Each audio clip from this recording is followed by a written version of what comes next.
ఏ జిల్లాకి వెళ్ళినా నేను ఎక్కడ వర్క్ చేసినా చుట్టుపక్క టెంపుల్స్ కానీ లేకపోతే డ్యామ్స్ కానీ వాటర్ ఫాల్స్ కానీ అన్ని కవర్ చేస్తాను. అలాగే నేను వెళ్ళిన వర్క్ చేస్తున్న ప్లేస్ దగ్గర ఉన్న గ్రామమే పార్వతీపురం మన్యం జిల్లా కురుపం మండలంలో రావాడ అనే గ్రామంలో గాయత్రి శక్తిపీఠం ఉంది. ఈ శక్తిపీఠం యొక్క వివరాలు ఈ వీడియోలో కంప్లీట్ గా ఇస్తాను. ఇక్కడ ఏంటి, ఎలా వెళ్ళాలి ఏంటి అనేది కంప్లీట్ గా చెప్తాను. సో ఇంకెందుకు ఆలస్యం, మా ఛానల్ సబ్స్క్రైబ్ చేసేయండి. సో ఇక్కడికి వెళ్ళాలంటే వైజాగ్ నుంచి పార్వతీపురంకి నెంబర్ ఆఫ్ ట్రైన్స్ ఉంటాయి. ఆ ట్రైన్స్ ఎక్కేసి పార్వతీపురంలో దిగేసి కురుపం వెళ్ళే గుమ్మలక్ష్మీపురం వెళ్ళే బస్సెస్ ఉంటాయి. ఆ బస్సెస్ ఎక్కి కురుపం గ్రామంలో దిగితే అక్కడ మీకు కంప్లీట్ గా కురుపంలో దిగితే మీకు కురుపం నుంచి ఒక 2 km లో ఈ గాయత్రి శక్తిపీఠం ఉంది. ఈ గాయత్రి శక్తిపీఠంలో అన్ని రకాల గాయత్రి మాత గురించి ఎక్కువగా ఉంటది. అలాగే శివుడికి సంబంధించి గాయత్రి మాత పాదాలకు సంబంధించి కూడా ఉంటది. చాలా చక్కటి టెంపుల్ అని చెప్పొచ్చు. ఈ టెంపుల్ అనేది వట్టిగడ్డ డామ్ పక్కనే, డామ్ నుంచి చూస్తే టెంపుల్ క్లియర్ గా కనబడుతుంది.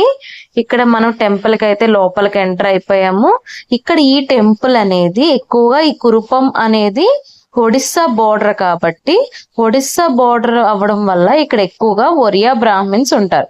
ఈ టెంపుల్ లో వర్క్ చేసే వాళ్ళు, ఈ టెంపుల్ కట్టించిన వాళ్ళు కూడా ఒరియా బ్రాహ్మిన్సే.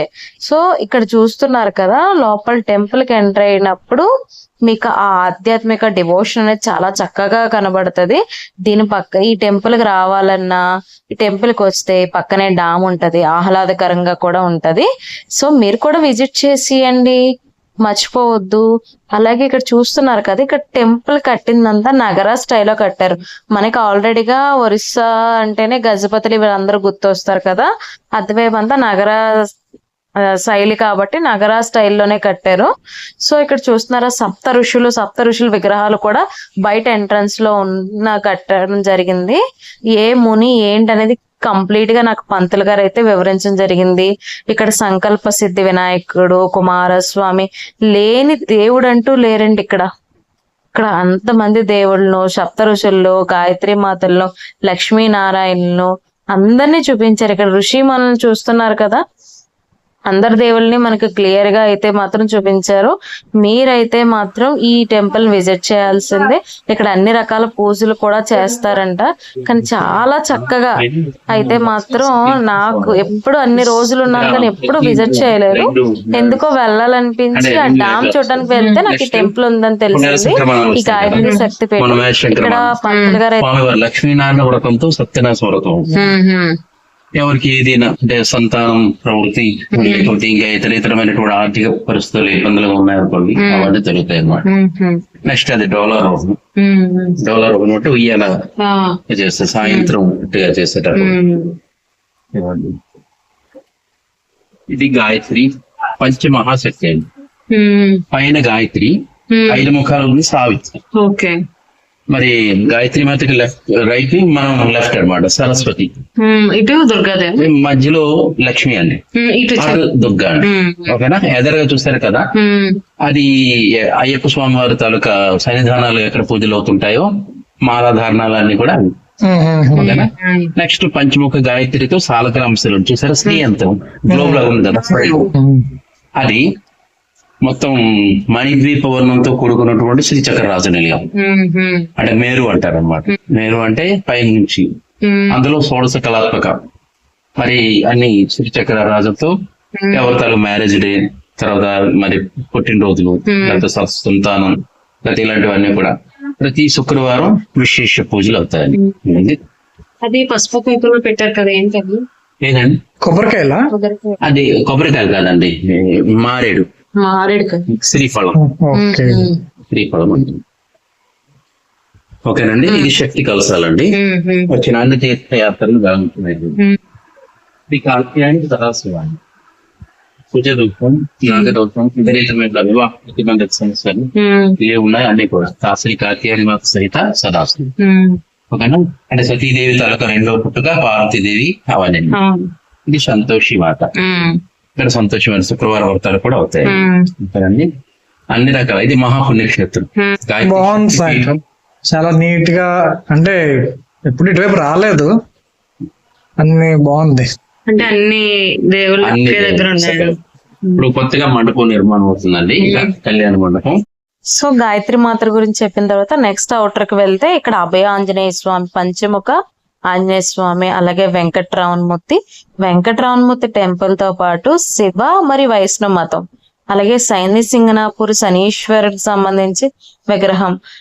చూడండి, శైవ మతం వైష్ణవ మతం రెండు కలిపి చూపించారు. ఇక్కడ టెంపుల్ స్ట్రక్చర్ అనేది నగర స్టైల్లో ఉంది కదా. ఇక్కడ అంతా మీకు ఒడియా సాంప్రదాయమే కనిపిస్తుంది. నేను వర్క్ చేసే ప్లేస్ బోర్డర్ దగ్గరలో కాబట్టి నాకు చాలా హ్యాపీ అనిపించిందండి ఇక్కడ టెంపుల్ చూడగానే.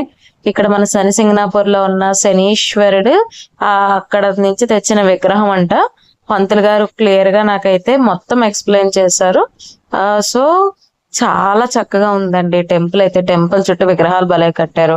అలాగే షిరిడి సాయిబాబా, సత్య సాయిబాబా, అందరి దేవుళ్ళని అయితే మాత్రం చాలా చక్కగా క్లియర్ గా చూపించారు మన పంతులు గారు. సో ఇప్పుడు ఎంటర్ అవుతున్న ప్లేస్ అనేది ఏంటంటే జ్యోతిర్లింగాలు. అంటే జ్యోతిర్లింగాలు తెలుసు కదా అందరికి. ఈ జ్యోతిర్లింగాలు అంటే ఉన్నాయి ఈశాన్య సోమనాథేశ్వర, తర్వాత శ్రీమంతి, తర్వాత శ్రీ మహాకాళేశ్వర, అక్కడ ఇది ఓంకారేశ్వర, ఇక్కడ పుట్టి జలపాతం. తర్వాత ఇది కాశీ విశ్వేశ్వర, త్రయంబకేశ్వర, వైద్యనాథేశ్వర. నేను చెప్పాను కదా షోడశ కళ మణి ద్వీప, ఇది పూర్వలింగం, 14 లింగాలు, చాలా జరుగుతుంది. తర్వాత పార్శ్వన లింగం. పార్శ్వని అంటే గాయత్రి ప్రసాదన ద్వారా అంటే తర్వాత గణపతి తలకాయ. అలాగే నాగనాథేశ్వర, రామేశ్వర, వెంకటేశ్వర, అది ఏకాదశ రుద్రలింగం. ఇది ఏకాదశ రుద్రం. ఓకేనా? అది ఈశాన్య లింగం. అవండి అటు ఆగ్నేయ, అది నైరుతి, ఇది వాయులింగం, మరి అమరనాథ్ మంచి లింగం. ఓకే, కాకపోతే మనకు మన దగ్గర ఎక్కడ ఉంటుంది, అవును మన దగ్గర ఉండేది. సో అక్కడే సంగ్రహించినట్టు చాలా గ్రంథాలు.